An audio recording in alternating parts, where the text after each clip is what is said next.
Tens of thousands of child migrants have been caught entering the United States this year. Most are coming from Central America. A determined U.S. campaign now underway could reduce the flow. CCTV's John Holman reports now from Honduras.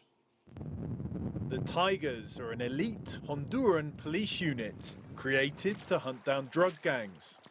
Their brief has changed. Now they're looking for children. They've caught more than 160 young people trying to reach the US, like these 16-year-old cousins from El Salvador. And although we're on Honduran turf, there's no question who ordered this operation. The US Embassy is giving all the logistical and economic support for this operation. We're under their supervision. The US has a problem. This year, tens of thousands of Central American children have turned up stateside, lured by false rumors that residency permits are being dished out to minors. The US government has been putting pressure on Central American leaders to stop the rush north at its source. In Honduras, authorities are doing just that, clamping down on migrants of all ages. Until recently, this bus was crammed with people heading to the border. Now look. At this time in the morning, the bus was like this, full. That was when there weren't police or checkpoints.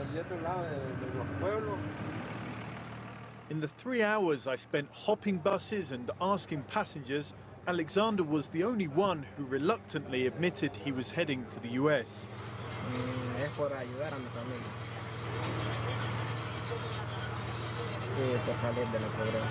Alexander's very nervous about talking to us, but what he just said to me was that he's leaving San Pedro Sula because there's no work, there's no opportunities, and he's hoping that if he can get to the United States, he can then use the money he'll earn there to help his family back here.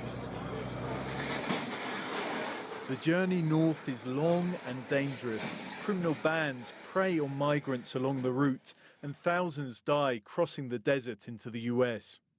But many would rather take their chances than stay in Honduras, where 2/3 of children live in poverty and warring gangs are behind the highest murder rate in the world. So, what will happen now young Hondurans find their long-established escape route cut off? Rafael Mejia, director of a youth rehabilitation center, is in no doubt. The impact is going to be huge. Many young people who would have gone looking for the American dream are going to have to become criminals to survive. If the authorities are stopping migration, they need to provide employment and security here. Creating opportunities for those who usually leave is going to be difficult for a cash-strapped government. And that's why almost everyone we talked to thought this crackdown can't last long. John Holman, CCTV, San Pedro Sula.